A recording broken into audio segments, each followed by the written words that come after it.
नए मामलात की बात करेंगे, क्रिकेट की बात करेंगे हुमा। और क्रिकेट में हमारे मामलात में और भी बड़े मामलात हैं, लेकिन हम जरा चिल हैं। हम चाहते हैं थोड़ी सी ब्रेक ले लें, थोड़ी सी हम क्रिकेट की बात करें। अपडेट्स वहाँ भी हैं ना, कंसीडरिंग और रियली हाँ, अपडेट्स ये हैं कि अलीम डार साहब मुस्ताफी हो गए और उन्होंने कहा जी मेरी तो कोई सुनता नहीं है और भी कुछ चिड़ी पक्की है। और उन्होंने कहा जी आकिब जावेद जो है वो भी जी हुजूरी करते रहते हैं, माइक हैसन की उनकी अपनी भी कोई से नहीं है। सो ये क्या स्कूप है? याहिया हुसैनी लाए थे हमारे साथ हैं, ये तो हमें सुनना पड़ेगा और ऑफ कोर्स हमने आपको भी सुनाना है। तो याहिया, व्हाट्स गोइंग ऑन? जी उमा अब्दुल्ला, सबसे पहले आप दोनों को अस्सलाम वालेकुम सलाम। और बिल्कुल जी, बहुत भूचाल है पाकिस्तान क्रिकेट में। और जो चीजें पहले मीडिया के जरिए या सोशल मीडिया के जरिए इधर उधर से रिपोर्ट हो रही थी, अब उसका खुलकर खुलासा हुआ है अलीम डार की शक्ल में। और अलीम डार ने गुज़िश्ता रोज सिलेक्शन कमेटी से मुस्ताफी होने का ऐलान किया था और उनका मौक़िफ़ ये है, उनके करीबी ज़राए ये कह रहे हैं कि सिलेक्शन कमेटी तो भरपूर अंदाज में काम करती है और अपनी मेहनत करके स्क्वाड तरतीब देती है, लेकिन होता यह है कि माइक हैसन जो है वो पिक एंड चूज करते हैं और सारा मलबा जो है वो सिलेक्शन कमेटी पर गिरा दिया जाता है। तो अलीम डार साहब जो है वो कह रहे हैं कि मैं पपेट नहीं हूँ और मैं अब मजीद इस तरह काम नहीं कर सकता। और जो वर्ल्ड कप के लिए टीम बनी है हुमा और अब्दुल्ला, उसमें अलीम डार ये कहते हैं कि जनाब न वो शदाब के हक में थे, न वो बाबर के हक में थे। सलमान की कप्तानी पर भी उन्होंने तहफ़्फ़ुज़ात का इज़हार किया था और उन्होंने कहा था कि ये जो आपके पास विकेट कीपर उस्मान है, अगर आप शदाब और बाबर को लेकर जा रहे हैं तो फिर रिजवान को आप नंबर 6 पर ट्राई करें। लेकिन उनकी बात नहीं मानी गई और माइक हैसन जो थे उन्होंने जनाब वन मैन शो यहाँ पर दिखाया, कप्तान भी खामोश रहे। और अलीम डार जो कि बड़े असर रसूख वाले सिलेक्शन कमेटी में बंदे हैं, उन्होंने एक लफ्ज नहीं बोला। और उसके बाद फिर हुआ ये कि माशाल्लाह दो एडवाइजर भी हैं सिलेक्शन कमेटी में, सरफराज अहमद और मिसबाउल हक की शक्ल में। तो अंदाजा कीजिए कि कितनी होल एंड सोल पावर जो है वो माइक हैसन के पास है। और माइक हैसन की जो कहानियां सामने आ रही हैं कि ये सारा अरेंजमेंट अगर कोई काम नहीं करता, मतलब इन लोगों की कोई से नहीं है और कोई काम नहीं है, तो ये क्यों है इन द फर्स्ट प्लेस? मतलब एडवाइजरों को ले लें या सिलेक्शन कमेटी के बाकी मेंबर्स को ले लें। And who has mic hasn't back? मतलब ये भी बताएं ना, जब इतने बड़े बड़े नाम आपने ले लिए हैं who are part of the selection committee, जिनकी कोई से नहीं है और टोटल से माइक हैसन की है, तो माइक हैसन के साथ कौन है? मतलब who has his back? And also हमारा क्वेश्चन अराइजेस कि ये लोग पहले क्यों नहीं बोलते?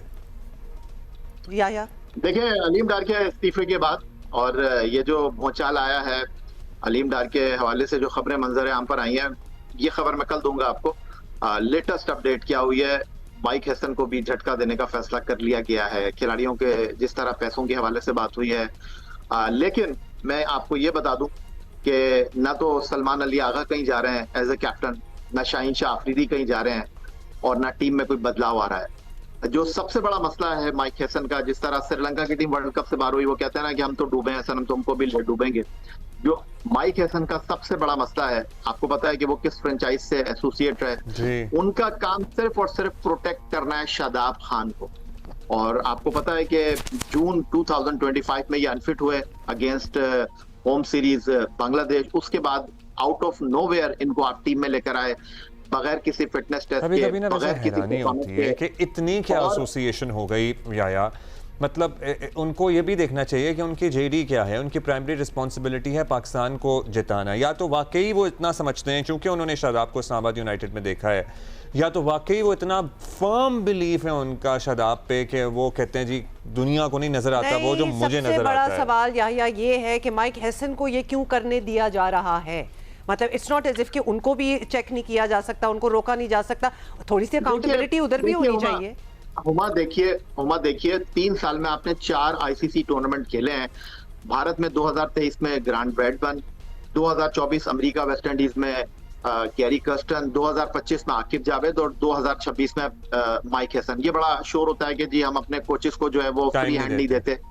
तो क्रिकेट बोर्ड ने उनको फ्री हैंड दिया, उनको कहा कि, और क्योंकि माइक हैसन ने जो क्रिकेट बोर्ड के साथ मुआहिदा किया उसमें भी उन्होंने यही कहा कि जी मुझे काम करने से जो है वो आजादी होनी चाहिए, तो क्रिकेट बोर्ड ने उनको बिल्कुल फ्री हैंड दिया। लेकिन आपको नजर आ रहा है कि एक खिलाड़ी के लिए उन्होंने टीम की कश्ती में कितने पै दर पै सुराख कर दिए। उस खिलाड़ी का मवाजना वो कर रहे हैं अबरार से।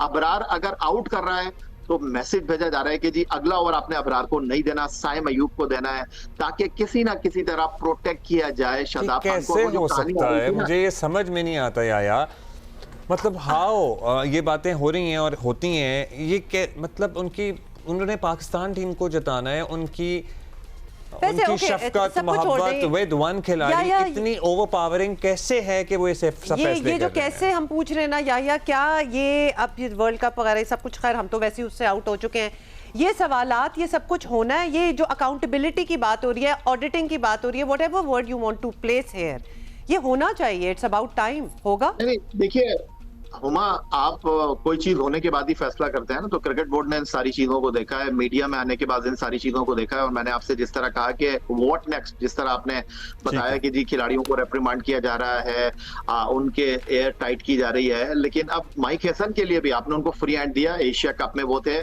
उसके बाद उन्होंने कहा हारिस रऊफ को। अच्छा यार, यस नो में प्लीज एक जवाब दीजिएगा, ये वो 5 मिलियन वाले जुर्माने की बात दुरुस्त है गलत है? देखिए एक बात मैं आपको बताऊं, ना पूछे तो बेहतर है। अच्छा चलो ठीक है।